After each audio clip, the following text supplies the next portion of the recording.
자리에 앉으셔서 찬양하시면 될 것 같아요. 우리 찬양할 때 저희들의 마음 가운데 먼저 하나님께 감사하는 마음으로 주님 앞에 나아가는 시간이 되기를 소망합니다. 이 시간 우리가 하나님을 찬양하는 것, 경배하는 것, 그것이 하나님께서 우리에게 주신 가장 큰 은혜요 영광인 줄 믿습니다. 저희들의 마음 가운데 먼저 이렇게 하나님께 예배할 수 있음을 하나님 앞에 감사하는 마음으로 이 예배의 시작을 열었으면 좋겠습니다. 우리의 마음의 문을 감사로 열었으면 좋겠습니다. 우리 찬양의 제사 드리며 우리 함께 찬양하겠습니다.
것, 그것이 세상에 우리의 간증이 되기를 소망합니다. 할렐루야.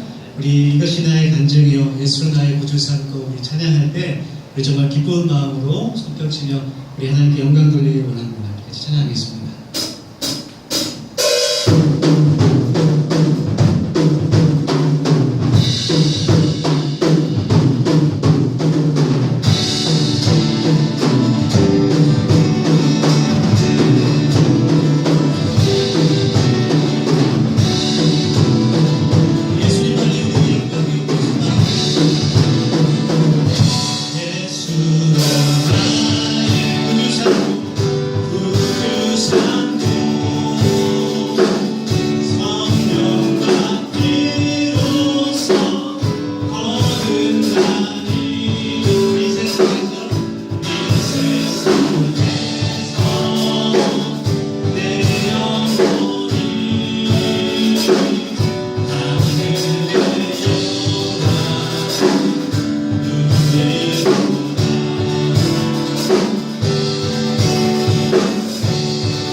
우리의 삶의 조건이 어떠하든지 간에, 나의 환경이 어떠하든지 간에 그것을 넘어서는 나의 믿음과 나의 찬양이 하나님 앞에 드려지기를 소원합니다.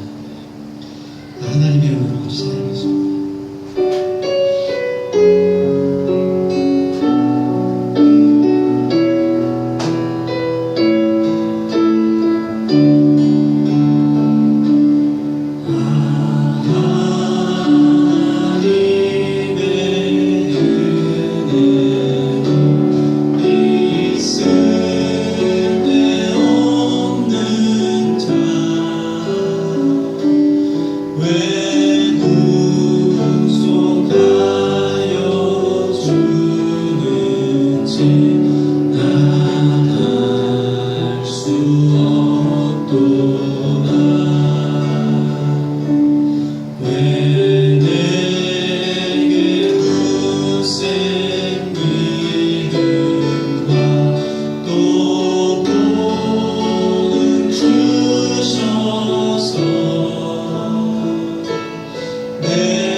주님 나의 생각과 나의 몸을 온전히 하나님을 바라보게 하시고 주님께 신령과 진정을 더해 예배드릴 수 있는 귀한 시간 되게 하여 주시옵소서.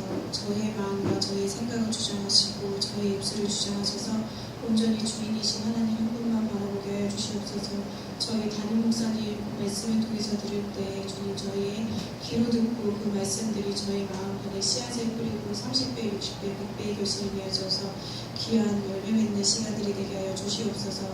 또한 말씀 전하시는 저희 담임 목사님 또한 저희 담임 사모님 위해 기도합니다. 영육간의 강건함으로 더 붙들어 주시고 하나님 늘 하나님과 동행하며 늘 영적인 파워가 주님께서 함께하여 주시옵소서. 또 아직 여름 행사 준비 중에 있습니다. 청작년 행사 있습니다. 하나님 그 수련회 준비하는 기간입니다. 준비할 때 주님께서 지혜와 은혜를 더하여 주시고 하나님 많은 성도님들이 참석할 수 있게 하여 주시옵소서. 늘 준비된 자로서 주님 더세움교회 하나님 함께하시고 하나님의 나라가 저희 더세움교회를 통해서 확장되게 하여 주시옵소서. 늘 담임 목사님과 담임 사모님 말씀에 순종하며 나아갈 수 있는 더세움 성도들이 되기를 원하며 홀리 영광 받으실 줄 믿사오며 사랑 많으신 예수님의 이름으로 감사하며 기도드립니다. 아멘.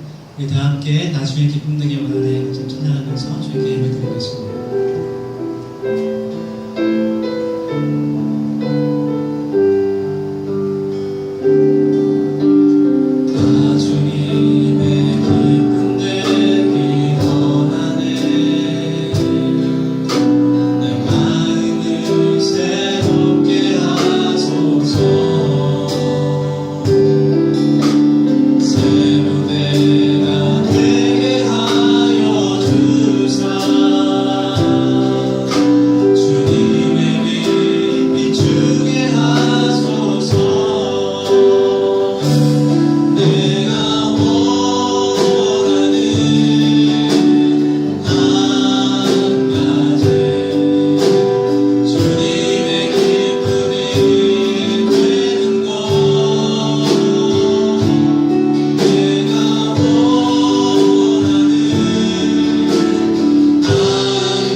정성된 마음과 함께 하나님께 이 예배를 드립니다. 하나님께서 기쁘게 받으시고 하나님의 뜻에 합당되게 사용될 수 있도록 주님께서 주장하여 주시옵소서. 하나님, 저희들의 모든 삶이 하나님께 드려지는 산 제물이 되길 소망합니다. 하나님, 일요일 이 시간만 하나님께 예배하는 것이 아니라 저희들의 삶이 늘 하나님 앞에 서 있을 수 있는 예배자가 되게 하여 주시고, 또 하나님 이 예물을 통하여서 하나님의 나라가 확장되게 하여 주시옵소서. 하나님, 저희들의 마음 가운데 늘 감사와 기쁨으로 하나님께 헌신하며 하나님께 드리는 마음이 있기를 원합니다. 하나님, 인색한 마음이 없게 하여 주시고 하나님 아까워하지 않게 하여 주시고 모든 것을 나에게 주신 그 하나님의 은혜에 감사하는 저희가 되게 하여 주옵소서. 예수 그리스도의 이름으로 감사하며 기도합니다. 아멘. 우리 하나님의 말씀 함께 찾겠습니다. 마태복음 21장 12절에서 17절 말씀.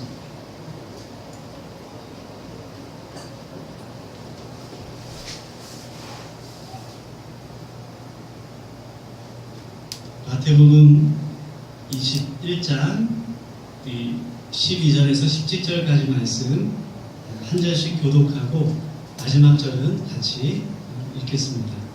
제가 먼저 21장 12절 말씀 봉독하겠습니다.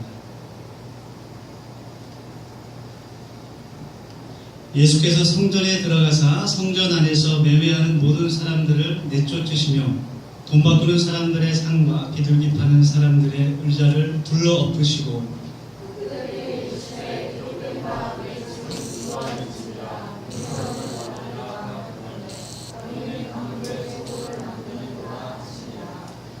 맹인과 저는 자들이 성전에서 예수께 나아오매 고쳐주시니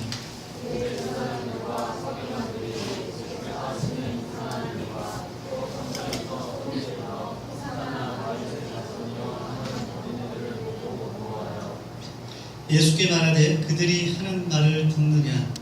예수께서 이르시되 그렇다. 어린아이와 젖먹이들의 입에서 나오는 찬미를 온전하게 하셨나이다 함을 너희가 읽어본 일이 없느냐 하시고 그들을 떠나 성 밖으로 베다니에 가서 거기서 유하시니라. 아멘. 오늘도 반갑게 인사를 하겠습니다. 샬롬 만나서 정말 기쁩니다. 그렇게 뒤에 분들과 인사를 하시기 바랍니다.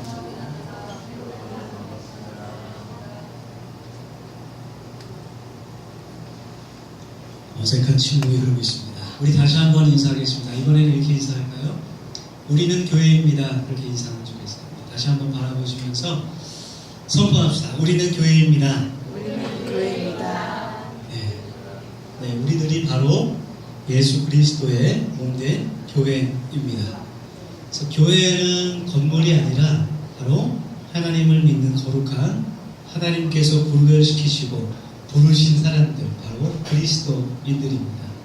그래서 여러분들과 저는 하나님의 교회라고 할 수 있어요. 그리고 교회는 이 땅 가운데서 교회답게 살아가야 될 그런 사명이 있습니다. 하나님의 교회로서 교회답게 하나님 앞에서 살아갈 그런 사명이 있다. 그래서 우리들의 모든 삶은 예수님을 세상에 증거하고 보여주는 그러한 삶이 되어야 합니다. 왜냐하면 세상 사람들은 우리들의 모습을 통해서 하나님을 보게 되고 또 우리들의 모습을 통해서 기독교를 바라보게 된다는 거예요. 지난 화요일인데요. 8월 7일이죠. 우리 교회가 속해 있는 대한예수교 장로회 통합 교단에 아주 큰 사건이 하나 있었습니다. 우리 통합 교단의 역사에 남을 그런 사건이 생겼어요. 아주 수치스러운 일이 일어났는데요. 총회재판국에서 M교회 아시니까 명성교회 세습이 합법이라는 판결이 나왔어요. 각 교단마다 교회가 모인 그 교단들마다 헌법이라는 게 있어요. 제가 보여드리려고 갖고 왔는데 헌법이라는 게 있어요. 굉장히 두껍죠. 헌법에 보면 그 교단의 신학과 교리 그리고 예배와 예식에 관한 것들 그리고 교회의 치리와 정치에 관한 모든 것들이 잘 이렇게 정리되어 있어요. 그래서 그 교단에 속한 교회들은 이 교회 헌법을 준수합니다. 서로의 약속이죠. 규칙이고 약속입니다. 물론 하나님의 말씀을 가장 우선하지만 하나님의 말씀 밑에 이 헌법을 서로의 그런 규약으로 정하고 서로 질서를 만들어 나가는 것이죠. 그래서 이 헌법에 세습이 불법이라고 분명히 나와 있어요. 그 총회재판국은 어떤 곳이냐면 교회에서 분쟁이 있을 때마다 노회에서 먼저 치리를 하고 재판을 받고 상소를 하면 총회재판국으로 그 문제가 올라가게 됩니다. 그래서 그 총회재판국에서 결정을 내리고 그 결정에 따라야 되는 것이죠. 총회재판국에서 몇 번이나 그 명성교회 세습 문제 재판을 미루다가 지난 화요일에 그것이 적법하다고 판결이 내려졌어요. 재판국원들이 15명의 목사님과 장로님들로 되어 있는데 8명이 찬성을 했고 7명이 반대를 했습니다. 그래서 8대7로 명성교회 세습이 합법이다 그렇게 결정이 내려졌어요. 반대를 던진 7분의 목사님 중에 6분이 사임을 했습니다.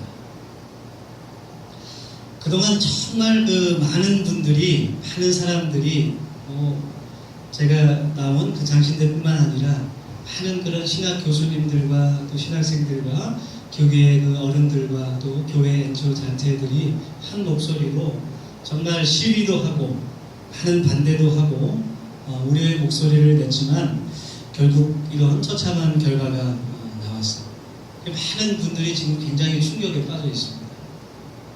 그래서 어떤 분은 장로교 통합교단에서 내가 탈퇴하겠다 해서 사임서를 낸 목사님도 나왔어요. 교회의 큰 그 어른이죠. 어른들 중에 한 분인 그 높은 뜻 선교회 김동호 목사님 SNS에 이런 글을 남겼어요. 이것은 신사참배보다 더한 치욕이다. 그런 표현을 썼습니다. 신사참배는 전에 일제시대 때 우리 기독교가 앞장서서 일본의 신사 그 우상 앞에 절한 그 사건을 이야기하죠. 그때는 일제라는 그런 강하게 못 이겨서 했지만 지금은 돈이라는 권력에 무릎 꿇은 사건이다. 그런 이야기를 합니다. 여러분, 우리가 이 문제를 그냥 남의 일로 여길 수 있어요. 그렇죠? 우리 교회와는 별 상관없는 그런 다른 동네의 일로 여길 수 있습니다. 그런데 사실은 그렇지가 않아요. 사실은 남의 일이 아닙니다. 그리스도의 몸된 교회는 하나님의 한 몸이기 때문에 그래요. 그래서 정말 걱정되는 것이 앞으로 얼마나 많은 사람들이 교회를 또 떠나갈까 그런 걱정이 되고 앞으로 더욱더 전도가 어려워지는 시대에 우리가 살게 될 것이다 그런 생각이 들게 됩니다. 세습이 발표되고 나서 지금까지 명성교회에서 4,300명이 떠났어요. 그런데 앞으로 이 사건 이후로 또 어떻게 될지는 잘 모르겠지만 여러분, 세습이라는 것이 이제 아들이나 딸이나 혹은 사위나 친척이라든지 아버지의 뒤를 이어서 교회의 담임 목사가 되는 것이 다 나쁜 것만은 아닙니다. 교단 헌법에서도 작은 시골교회나 개척교회, 선교지에서는 세습하는 것을 장려하고 권면해요. 도와줘요. 그런데 이제 문제가 되는 것은 대형교회의 세습이 문제가 되는 것이죠.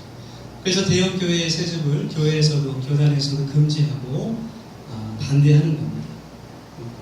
세상에서도 비판을 많이 하죠. 하나님의 뜻이라는 그런 미명 아래 그 속에 탐욕과 이권이 걸려있기 때문에 그런 겁니다. 분명 교회의 주인은 하나님이신데 마치 목사나 장로들이 교회를 자신의 것처럼 사유화하기 때문에 비판을 받는 겁니다. 단순히 말하면 교회가 이 에클레시아라고 하잖아요. 구별된 사람들, 하나님의 거룩한 성도들인 이 에클레시아가 교회가 정말 교회답게 하나님의 말씀대로 살아가야 되는데 세상과 똑같은 모습을 보여주는 거예요. 그래서 비판받는 거예요. 세상에서 우리가 보고 실망하고 정말 안타까워하는 그 모습들을 똑같이 보여주기 때문에 많은 사람들이 그렇게 비판하고 비난을 받는 거예요. 여러분, 세상과 똑같은 모습이 어떤 것입니까? 싸우고 뒤에서 험담하고 자신의 욕심대로만 살아가고 내 자신의 마음의 주인이 되어서 하나님의 아닌 자신의 명예와 부를 위해서 살아가는 그런 모습들, 돈과 권력의 종이 되어 살아가는 모습들, 그것이 세상의 모습일 것입니다. 그 교회가, 그 명성교회가 그렇게 많은 비난과 비판을 받는 이유가 단지 세습 문제만이 아니에요. 전에도 한번 이야기 드렸지만 세습을 하기 위해서, 억지로 세습을 하기 위해서 그동안 명성교회의 지도자들이 보인 그 행동들이 너무나 실망스럽기 때문입니다. 하나님을 믿는 사람이라고는 생각할 수 없는 그러한 일들을 너무나 많이 했어요.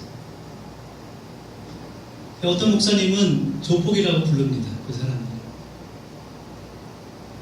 여러분, 진리는 단순하고 간단한 거예요. 진리는 단순합니다. 그렇지만 거짓은 복잡하고 거짓을 위해서 또 다른 거짓을 만들어내야 되고 악한 거죠. 명성교회가 이번 세습에 있어서 말도 안 되는 그런 억지를 부리고 정말 코미디도 그런 코미디들이 없어요. 너무 많아서 제가 다 이야기를 할 수가 없습니다.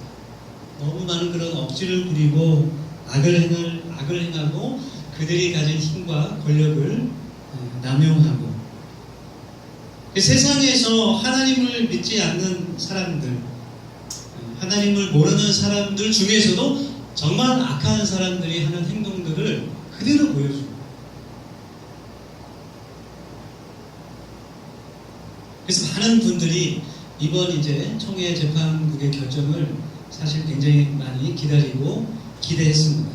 설마 이 불법이 통과되겠느냐 그런 생각을 가지고 정말 열심히 기도하고 모여서 같이 토론하고 기도회를 갖고 예배를 드리고 시위를 하고 그렇게 했는데 실제로 걱정했던 일이 일어난 거예요. 얼마나 마음이 무겁든지 그 사건을 보고 사실은 오늘 본문 말씀이 다른 말씀이었어요. 하나님의 은혜에 대한 하나님께서 예비하신 그 은혜에 대한 본문 말씀이었는데 믿음에 대한 그런 본문 말씀이었는데 화요일 이후로 계속해서 마음이 무거워요. 그래서 이것을 함께 하나님의 말씀으로 나누기를 원했습니다. 여러분들도 남의 일이라고 생각하지 않고 함께 기도해 주시고 관심을 가져주시기 바랍니다.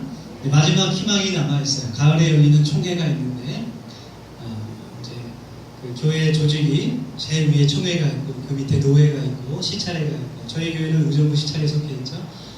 총회에 이제 노회 대표 목사님 장로님들이 가서 같이 회의를 1년에 한 번씩 합니다.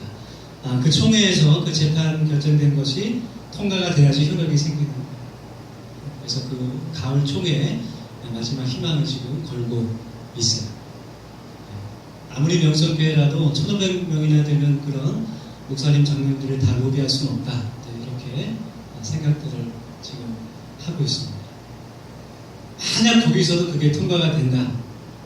그러면 제 예상으로는 교단이 둘로 갈라질 것 같아요.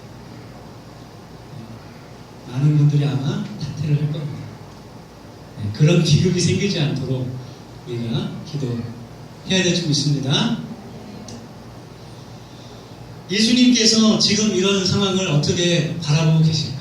그런 묵상을 계속하게 됐어요. 예수님께서 이 모습들을 바라보시면서 어떤 마음을 갖고 계실까? 또 우리들에게 어떤 말씀을 하시고 싶을까?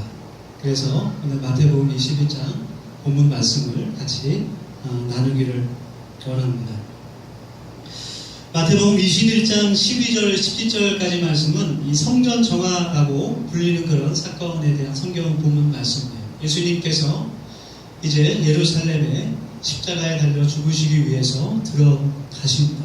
그리고 예루살렘에 들어가셨을 때 가장 먼저 예루살렘 교회를 방문하셨습니다.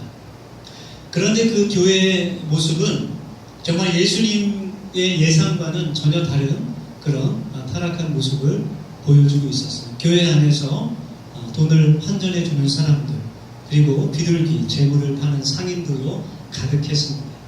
예수님께서 그 모습들을 바라보시고 그들의 상을 둘러보시고 그들을 모두 내어 쫓으셨습니다. 우리 한 장 넘겨주세요. 제가 깜빡 잊고 포인트를 안 가져 올라가서 12절 말씀을 보면 예수님께서 그 성전에 들어가셔서 다 그 상들을 마치 시장통 같은 그 상들을 다 둘러보시고 그 사람들을 다 내어 쫓으셨어요. 그래서 하나님의 성전을 깨끗하게 하셨습니다. 그래서 성전 정화다 그렇게 이야기를 하죠. 예수님께서 그토록 분노하시는 이유가 환전하는 사람들과 재물을 파는 사람들의 악한 마음 때문이었습니다. 우리가 이 말씀을 이해하려면 그 당시 상황을 잘 알아야 되는데 그 유대인들은 하나님의 율법을 생명같이 지키죠. 그리고 그 율법에서 정한 것이 모든 유대인들은 어디에 있든지 간에 세계에 흩어진 모든 유대인들은 1년에 한 번 6월절이라는 그런 큰 절기에 반드시 예루살렘 성전에 와서 하나님께 제사를 드려야 돼요. 그것이 율법입니다. 그것을 꼭 지켜야 됩니다. 그래서 6월절 절기만 되면 전 세계에 있는 유대인들이 다 같이 예루살렘 성전으로 모이게 되는 거예요. 그래서 하나님께 준비한 예물을 가지고 와야 되는데, 제물을 가지고 와야 되는데, 처음에는 그 먼 길을 정말 일주일, 한 달이 걸리는 그 길을 제물을 가져왔어요. 집에서부터 양이나 소나 염소나 비둘기를 가지고 왔는데, 그것이 너무나 힘들고 어려운 거예요. 그것들을 또 한 달 동안 먹여야 되죠. 또 병들어서 죽기도 하고 힘든 길을 가다 보니까, 그래서 예루살렘에 와서 제물을 구하는 일이 많아졌어요. 니즈가 생긴 거예요. 그래서 사람들이 성전 안에서 하나님께 드릴 예물을 팔기 시작했습니다. 그리고 외국에서 오는 유대인들이 많다 보니까 돈을 바꿔줘야 돼요. 그렇죠? 그래서 환전하는 사람들이 성전 안에 생기기 시작합니다. 그런데 여러분, 여름철에 해운대 가보셨습니까? 저는 가보진 않았어요. 여름철 해운대보다 더한 바가지를 씌우는 거예요. 정말 2배, 3배, 5배, 10배의 폭리를 취하는 그 돈을 바꾸러 온 사람들, 재물을 사는 사람들에게 적당한 가격으로 파는 것이 아니라, 화요일에 나가고 싶어, 나갔다 들어와, 엄마는 예배 드려야 돼, 자꾸 나가자고 그 물건을 사는 사람들에게 10배 돈을 받고, 20배 돈을 받고, 완전히 울며 겨자 먹기로 살 수밖에 없어요. 구할 수가 없으니까. 그리고 더욱더 악한 건 뭐냐면, 그 뒤에 제사장들과 서기관들, 그들과 이해관계가 얽혀 있어요. 커넥션이 되어 있어요. 여러분 생각해보세요. 성전 안에서 장사를 하려면 그 사람들이 뒤를 봐주지 않으면 절대로 장사를 할 수 없어요. 이해관계가 얽혀 있는 거예요. 예수님께서 그것을 보시고 마음속에 분노하시면서 그들을 내어 쫓으시는 겁니다. 그리고서 말씀하시는 겁니다. 내 집이 기도하는 집이라 일컬음을 받을 것인데 너희가 강도의 소굴을 만들었도다. 그래서 예수님께서 그들에게 강도라고 이야기하신 거예요. 그리고 예수님께서 그 강도들의 손에 의해서 죽임을 당하게 되십니다. 그 유대인 지도자들이 예수님 죽인 이유는 단순해요. 자신들의 탐욕에 걸림돌이 되기 때문이었어요. 오늘 성경 말씀을 통해서 예수님께서 교회의 본질을 회복시키시는 것을 알 수 있어요. 주님께서 원하시는 교회의 모습을 우리가 말씀 속에서 깨달아 알 수 있습니다. 그리고 우리가 그 교회가 되기를 예수님의 이름으로 축원합니다. 교회는 어떤 곳이냐면, 첫 번째로 교회는 기도하는 곳입니다. 13절 말씀 보면 주님께서 말씀하시죠. 내 집은 기도하는 집이다. 이사야 61장에 나오는 말씀인데, 그 말씀을 예수님께서 인용하시면서 선포하시는 거예요. 이사야 61절에 나오는 저 말씀은 내 만민이 내 기도하는 집에 모일 것이다 말씀은 이스라엘이 포로로 잡혀 있을 때 이스라엘 선지자를 통해서 그 이스라엘 백성들에게 회복을 약속하시는 하나님의 예언의 말씀입니다. 예수님께서 그 말씀을 인용하시면서 거기서 내 집이, 하나님의 교회는 하나님께 기도하는 곳이다 선포하시는 것입니다. 그래서 여러분, 교회가 기도하는 집이 되기를 소망합니다. 아멘. 정말 누구나 하나님께 와서 마음을 드리고 나의 기쁨과 나의 슬픔과 나의 고통과 나의 기쁨을 하나님께 아뢰 수 있는 그런 곳이 우리 교회가 될 수 있기를 원합니다. 여러분, 기도는 일방적인 주문이 아니라 하나님과 대화하는 것이죠. 그래서 하나님과 대화하고 하나님과 더 가까워지는 거룩한 하나님의 성전이 되기를 간절히 소망합니다.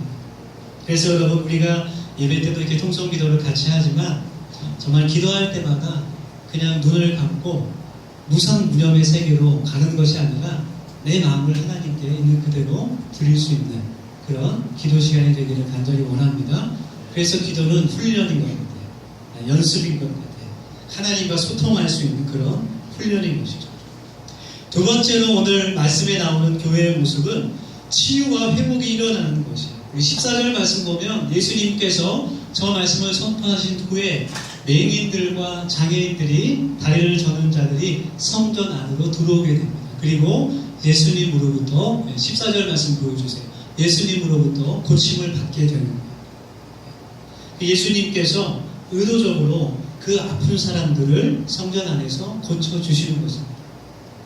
그래서 교회는 하나님의 은혜 가운데 치료와 회복이 일어나는 곳인 줄 믿습니다.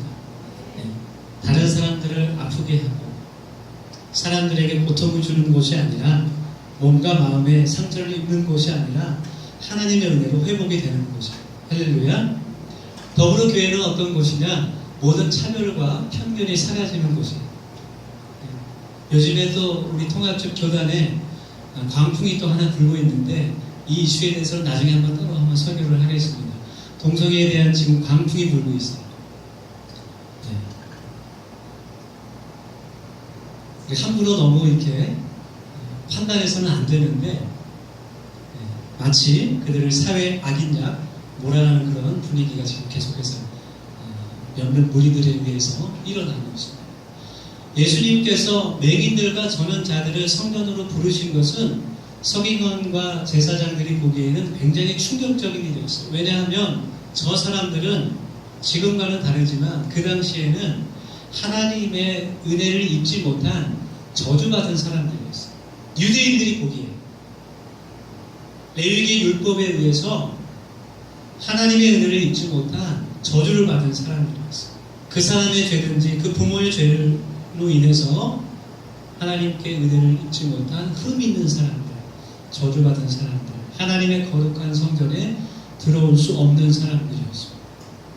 그런데 예수님께서 그 맹인들과 전원자들을 하나님의 성전 안으로 들어오게 하시고 먼저 악한 것들을 다 쓸어버리셨죠. 그 다음에 그들을 들어오게 하시고 그들을 깨끗하게 치료하십니다. 여러분, 우리 교회가 모든 편견과 차별이 사라지는 그런 곳이 되기를 소망합니다. 마지막 세 번째로 교회는 주님을 향한 경배와 찬양이 있는 것이죠. 15절 말씀 보면 어린아이들이 그 예수님의 모습을 바라보고 호산나 다윗의 자손이여 그렇게 주님을 찬양합니다. 주님이 예루살렘 성전에 들어오실 때처럼 시편 말씀에 나오듯이 호산나 다윗의 자손이라는 것은 예수님께서 하나님의 아들이시요 그리스도 되심을, 메시아 되심을, 구원자 되심을 선포하는 그런 의미가 담겨있는 말씀입니다. 어린아이들의 입에서 이 말씀이 선포되고 있습니다. 예수님에 대한 경배와 찬양이 이루어지고 있어요. 예수님께서 그 모든 악한 것들을 성전에서 다 내쫓으신 후에 그 자리가 하나님에 대한, 주님에 대한 경배와 찬양으로 바뀌어지고 있습니다. 여러분, 교회는 하나님을 예배하는 곳입니다. 아멘. 우리가 이렇게 모여서 한 마음과 한 목소리로 우리의 주인 되신 하나님을 함께 찬양하고 또 기도할 수 있고 또 하나님의 말씀을 듣고 영적으로 재충전을 해서 살아갈 수 있다는 것이 얼마나 기쁘고 감사한 일인지 우리가 깨달아 알아야 돼요.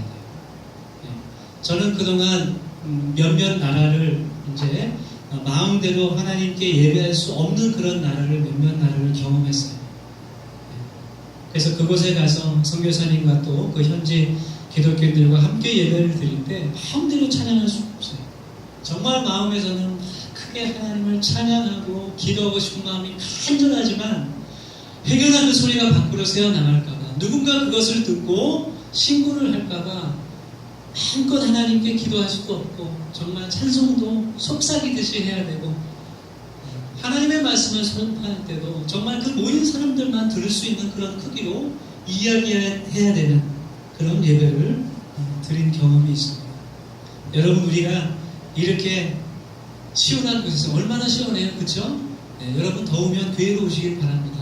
누진스 없는 교회로 오시기를 바랍니다. 네, 에어컨을 틀어드리겠습니다. 네, 사모님 밖에 계시죠? 네, 에어컨은 빵빵하게 틀어드리겠습니다. 우리가 얼마나 이런 아름다운 교회에서 하나님을 찬양할 수 있고 예배할 수 있는가. 그래서 우리가 우리들의 마음 가운데 정말 예배를 사랑하고 기대하는 마음이 있기를 간절히 소망합니다. 또 오늘 그 본문 말씀을 고린도전서 3장 말씀으로 비추어 보면 교회는 건물이 아니라 바로 예수 그리스도를 믿는 사람들이고 또 우리의 마음이라는 것을 우리가 깨달아 알 수 있어요. 우리의 마음이 하나님께서 거하시는 성전이라는 것을 우리가 깨닫게 될 때 오늘 본문을 또 새롭게 해석할 수 있습니다. 그래서 우리의 마음 가운데 모든 악함과 모든 탐욕과 헛된 욕심을 비워야 한다는 거예요. 그래서 그리스도인으로서 하나님을 믿는 사람으로서 세상과는 구별된 사람으로 살아가야 된다는 거예요. 에클레시아, 구별된 사람으로 세상과 세상에서 살아가야 된다는 거예요. 세상 사람들과 똑같은 모습으로 살아가는 것이 아니라 정말 이 세상 사람들이 믿는 그런 부와 명예라는 그 물질이라는 우상을 쫓아 살아가는 사람이 아니라 구별된 사람으로 하나님을 믿는 사람으로 하나님의 정의와 공의를 사랑해야 된다는 거예요. 여러분, 우리 안에 하나님보다 돈이 더 우선이 된다면 우리가 그것을 하나님 앞에 회개할 수 있기를 원합니다. 아멘? 그것이 하나님을 믿는 거예요. 주님께서는 하나님과 재물을 겸하여 섬길 수 없다고 말씀하세요. 그 재물이라는 단어가 헬라어로 맘몬이라는 우상의 이름입니다. 많은 분들이 이번 사건을 맘몬에게 절한 사건이라고 이야기를 해요. 우리가 교회를 다니면서도 맘몬에게 절하고 있지 않은지 하나님 앞에 뒤돌아보고 회개할 수 있는 저희들이 될 수 있기를 소원합니다. 여러분들이 무조건 가난하게 살아야 된다는 것은 아니에요. 풍성하고 부족함이 없기를 원합니다. 저도 마찬가지로 그러기를 소원합니다. 정말 다른 사람들을 도울 수 있을 만큼 넉넉할 수 있기를 원합니다. 그렇지만 그런 풍성함과 헛된 탐욕은 우리가 구별할 수 있어야 돼요. 하나님께서 내게 주신 것들에 대해서 내가 만족하며 감사하는 마음이 우리에게 있어야 됩니다.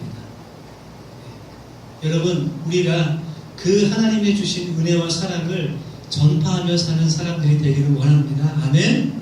그래서 정말 이 세상에 나의 왕국을 세우는 사람들이 아니라, 그렇죠? 저도 아직 어리지만 나이가 들면 들수록 인생 별거 없다 그런 생각이 드네요. 자꾸 어렸을 때는 내 왕국을 세우려고 살아가는 것 같아요. 우리의 마음 가운데 하나님의 왕국을 세울 수 있는 그런 우리가 되기를 간절히 소망합니다. 아멘. 그래서 하나님께서 나에게 주신 그런 사랑과 은혜를 내가 전하면서 살 수 있는 그런 값진 인생이 될 수 있기를 간절히 원합니다. 많은 분들이 이제 계속해서 만남이 이루어지는데 계속해서 교회에 이제 많은 또 목사님들이 오시고 또 교회 이렇게 임원들이 오셔서 저랑 함께 대화를 나누면서 굉장히 그런 이야기들을 많이 해요.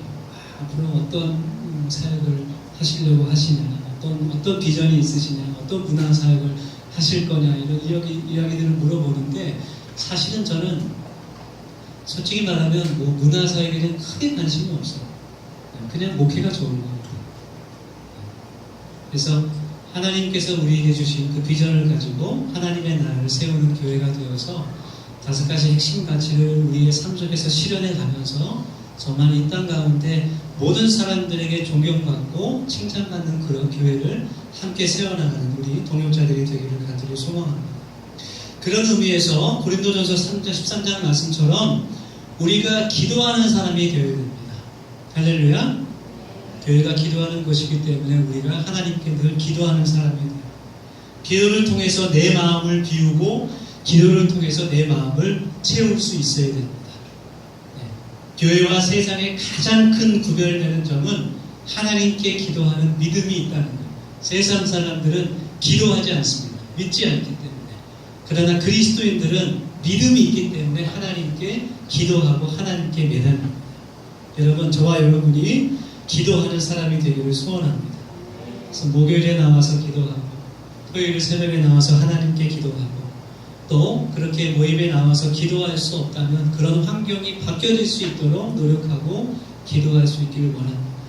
그리고 함께 수련회 가서 봉사하고 또 기도하고 이런 이야기들을 하면 어떤 분들은 그렇게 들어요. 목사님이 그냥 나와서 머릿속을 채우라고 하는구나 이렇게 듣는 분들도 있는데 사실은 그게 아니에요. 제가 여러분들한테 권면하는 것은 여러분들의 사정을 다 알지만 그럼에도 불구하고 믿음을 요구하고 권면하는 것은 그만큼 그곳에 예비된 하나님의 은혜가 있고 좋기 때문에 좋은 것을 함께하고 싶은 겁니다. 사랑하는 사람들. 여러분 손에 알아서 하세요. 두 번째로 또 우리는 치료와 회복을 전하는 사람이 되어야 됩니다. 나를 통해서 하나님께서 다른 사람들이 치료되고 회복될 수 있도록 내가 만나는 사람마다 그 생명이 살아나고 그 마음이 회복될 때 정말 우리 주님께서 기뻐하시는 모습, 교회의 모습을 우리가 갖게 됩니다. 여러분 믿습니까? 네. 혹시나 여러분들을 통해서 마음의 상처를 받고 어려운 관계에 있는 분이 계시다면 하나님 앞에 회개할 수 있기를 원합니다.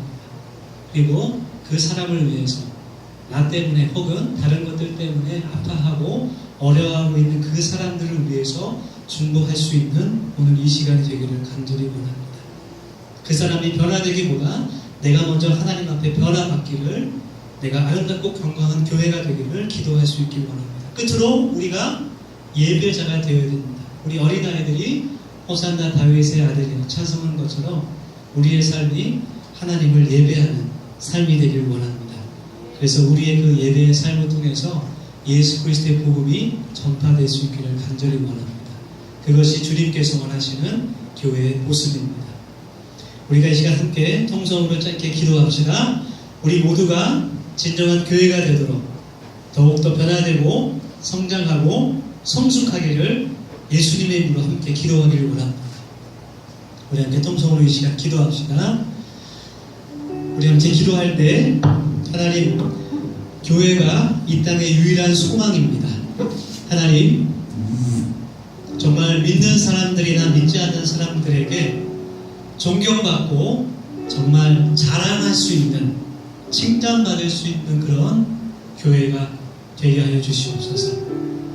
하나님, 기도하는 교회가 되게 하시고 하나님의 은혜로 치료와 회복이 일어나는 교회가 되게 하시고 경배와 찬양의 그 예배의 삶을 통해 도움을 전하는 우리 교회가 되게 하시고 한국 교회가 되게 하여 주시옵소서. 우리 같이 통성으로 기도하겠습니다.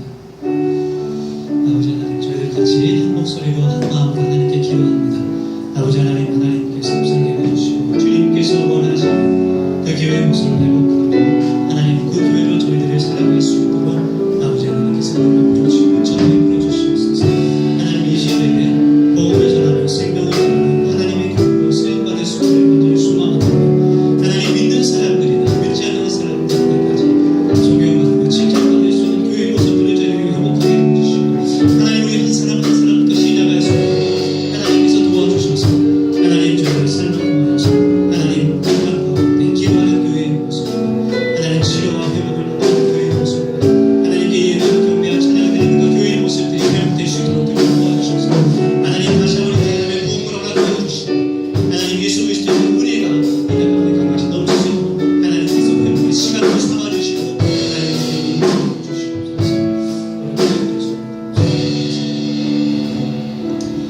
우리의 왕 되신 예수님을 찬양합니다. 우리의 주인 되신 하나님을 찬양합니다. 하나님 이 땅 가운데 이 교회가 유일한 소망임을 믿사오니 하나님의 생명을 전하는 하나님의 교회들이 되게 하여 주시옵소서. 하나님 어렵고 힘들 때에 주님께서 그것을 통해 역사하실 것을 기대합니다. 하나님 지금 많은 비난과 고통 가운데 있지만 하나님께서 회복시켜 주시고 하나님 이것이 하나님께서 회복시키는 그 은혜와 기회가 되어서 하나님 한국교회들이 더욱더 힘을 내어서 영혼들을 구원하며 하나님 이 땅을 하나님의 나라로 변화시키는 그 사명을 감당해 나가는 교회들을 거듭날 수 있도록 하나님께서 은혜 베풀어 주시고 하나님 저희들 한 사람 한 사람이 하나님 앞에서 교회가 교회될 수 있도록 주님께서 은혜 베풀어 주시옵소서. 예수 그리스도 이름으로 감사하며 기도드립니다.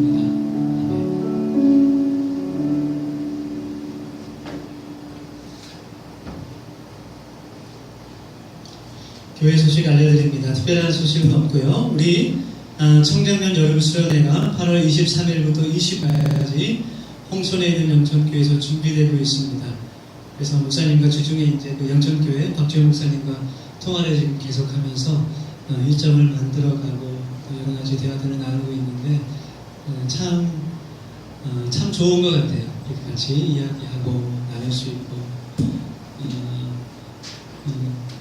가서 또 이렇게 이야기 나누는 계기가 있겠지만 그 목사님도 참 헌신하는 마음으로 자녀가 넷인데 지금 그곳에 아무도 가지 않는 그 목사님 어쩌다가 여기까지 왔어요 그랬더니 아무도 안 가서 제가 왔습니다 이렇게 얘기하고 쉽지 않은 결정을 내리셔서 그곳에서 헌신하고 계신데 우리가 가서 큰 힘이 될 줄 믿습니다. 그래서 특별히 우리 힘을 쓸 수 있는 분들, 우리 수혜를 비롯해서 힘이 좋은 분들은 꼭 같이 동참하시고 같이 가서 또 땀 흘리며 우리 이번 주제가 하나님 앞에 드리는 영적 예배예요. 우리가 우리의 찬양으로, 우리의 예배로, 또 우리의 몸으로, 우리의 땀으로 하나님께 예배 드릴 수 있는 그런 시간들이 되기를 소망합니다. 오늘 예배 후에, 식사 후에 리더십 회의를 갖겠습니다. 수련회 준비 과정으로 리더십 회의를 갖도록 하겠습니다. 우리 다 함께 일어서셔서 우리 사명선언문 함께 선포하고 겨달린 찬송 부르시고 축도하심으로 우리 마치겠습니다. 같이 선포합시다. 시작. 우리는 하나님의 나라를 세우는 공동체이다. 우리는 교회로서 진리를 배우며 삶을 나누며 사랑으로 섬기는 사명을 감당합니다. 그런 교회 모습이 되기를 소망합니다. 우리 같이 찬양하겠습니다.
이제는 우리 주 예수 그리스도의 그 크신 은혜와 하나님의 크신 사랑하심과 성령님의 충만 교통하심이 이 땅에 교회로 살아가기를 원하는 우리 더세움 교회 모든 공동체 머리 위에 그 가족과 그 삶 위에 또 아픈 환우들 위에 이제로부터 영원토록 함께 하시기를 간절히 축원하옵나이다. 아멘.